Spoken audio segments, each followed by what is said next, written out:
आपको सीधा लिए चलते हैं राजस्थान विधानसभा। सेक्शन 3, इसमें आपने पूरी व्यापक व्याख्या की। एक बंदियों की सुलभ व्यवस्था हो, स्वास्थ्य पर प्रतिकूल प्रभाव नहीं पड़े, ह्यूमन राइट पर प्रतिकूल प्रभाव नहीं पड़े, सारी पर्याप्त अलग अलग उसको बैरक में अलग अलग पर्याप्त स्थान हो, दिनचर्या को अच्छी तरह कर सके। आज हालात क्या है? मैंने पहले कहा, निश्चित तौर पर जब कानून बदलता है 129 साल बाद बदलता है, दुनिया बदल गई, तो आप भी इस कानून को बदलने में जिस प्रकार की जेल की व्यवस्था, जेल के भवन, बैरक और जो आप आधारभूत संरचनाओं की आवश्यकता, उसका बजट का प्रोविजन तो लेके आते, हम आपका स्वागत करते। आज राजस्थान में 146 जेलें हैं सभापति महोदय, और 22,000 की क्षमता है। ये मैं नहीं कह रहा, ये उच्च न्यायालय ने एक निर्णय में कहा, मंत्री जी वो निर्णय आपके पास नहीं है तो मैं भेजूंगा आपके पास। राजस्थान में जेलों की क्षमता से 60% ज्यादा कैदी। सही कहा था सिरोही से आने वाले माननीय सदस्य ने, कैदी अगर हमारी कुल क्षमता 22,000 है, 34,000 से 40,000 तक कैदी राजस्थान की जेलों में रहते। हाईकोर्ट का ऑब्जर्वेशन आ गया, पर हम नहीं सुधरेंगे, हम क्यों करेंगे काम? इसलिए मैं निवेदन करना चाहता था, आज सेक्शन 3 की अगर पालना करनी है मंत्री महोदय, तो ये राजशाही के समय पर बनी जेलें, इन जेलों को जो जर्जर हो गई, भवन छोटे पड़ गए, जहां ड्रेनेज की व्यवस्था नहीं, सीवरेज की व्यवस्था नहीं, जहां खाने बनाने की जगह नहीं, जहां हाइजीन का वातावरण नहीं, उनकी व्यवस्था करनी चाहिए। और उनकी व्यवस्था के लिए मुख्यमंत्री जी को कहो, मुख्यमंत्री जी कुछ भी घोषणा कर सकते हैं। पहली बार देखा सभापति महोदय, ऊपर से उस दिन बरसात से ओले टपक रहे थे, थोड़ी देर में जिले टपक गए, तो कुछ भी कर सकते हैं, इसलिए क्या तो करवा दो आप। और मैं निवेदन करूं, ये राज्य के 12 बड़े शहर, ये जो जयपुर, कोटा, अजमेर, जोधपुर, उदयपुर, गंगानगर, अलवर, नागौर, राजसमंद, पाली, भीलवाड़ा, चित्तौड़, स्वाइमापुर, कर्णपुर, ये सारी आबादी में आ गई, सारी जेलें ये। और जेलों के अंदर आपत्तिजनक वस्तुओं को पहुंचाने में आबादी, जिसमें हाई राइज बिल्डिंग आ गई, उनका भी बहुत बड़ा योगदान है। इसलिए मैं निवेदन करना चाहता हूं। और एक ये सेक्शन 5, इसमें आपने व्यवस्था की है नए एक्ट में, सिविल कैदी होगा, क्रिमिनल कैदी होगा, अंडर ट्रायल होगा, सजायाफ्ता होगा, हार्डकोर होगा, नशे का आदी होगा, इनको अलग अलग रखेंगे।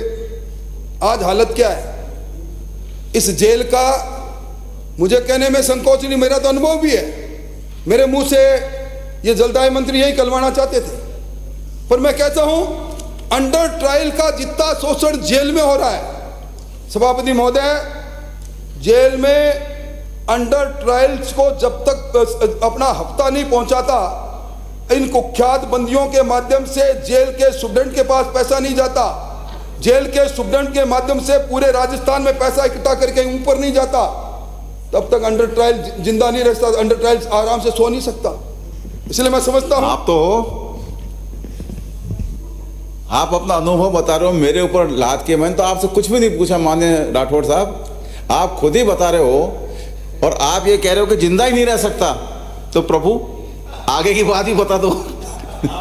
तो सभापति महोदय, मैं ये इसलिए कह रहा हूं कि इस जेल के मैनुअल के अनुसार जेल का इंस्पेक्शन होना बंद हो गया। जेल में जेल का सुपरिटेंडेंट जेल से अपने घर में चला जाता है, वहां राजी कैदियों को ज्यादा कुख्यात कैदी ही जेल का एडमिनिस्ट्रेशन चलाते हैं।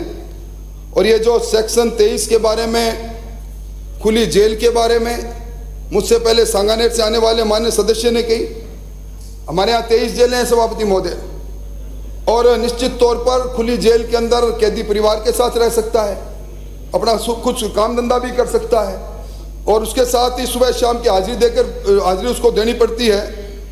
पर मंत्री महोदय, ये उच्च न्यायालय के 2016 के फैसले में ये सीकर, हनुमानगढ़, गंगानगर सहित 5 खुली जेलों को और सर्जित करना था।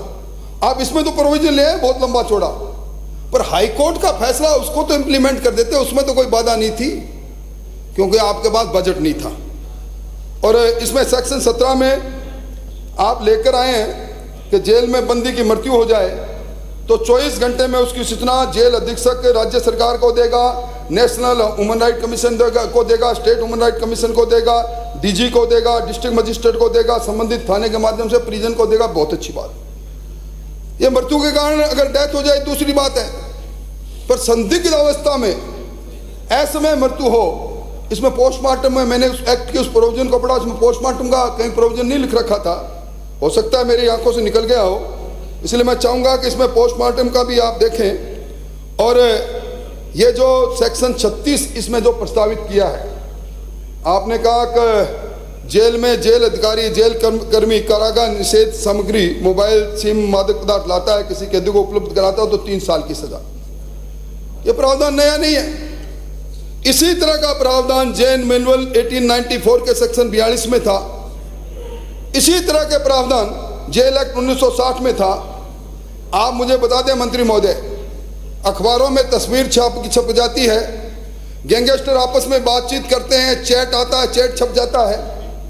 ये मोबाइल, ये चैट का साधन गया कैसे? ये ऊपर से नहीं आता, बंदी तारीख पर जाता है, वापिस आमद कराता है, आप उसके बॉडी स्कैनर से उसका पूरा उसकी तलाशी लेते हैं। जेल के अंदर कोई सामग्री जाती है, आप पूरी तलाशी लेते हैं। कौन है इसका सोर्स कौन है? कुछ बुनियादी बातों पर बुनियादी सोच के साथ अपने को इस बात को आगे बढ़ाना चाहिए। और ये जो सेक्शन 44 में आपने बंदियों को अधिकार देंगे, बंदी को अधिकार के बारे में बात की सभापति महोदय, मानवीय गरिमा का अधिकार, न्यूनतम मूल्य आवश्यकताओं का अधिकार, संसूचना, परिवार से संपर्क का अधिकार, कानूनी सहायता का अधिकार, जेल में कार्य योजना रोजगार का अधिकार, समय पर न्याय का अधिकार मिल रहा है। आज मिल रहा है। आज सभापति महोदय बिल्कुल शाश्वत सत्य है, कई ऐसे कैदी सजा से जो उनको सेंटेंस हो सकता है उससे ज़्यादा सजा भुगत लेते हैं, पर रिहाई नहीं मिलती।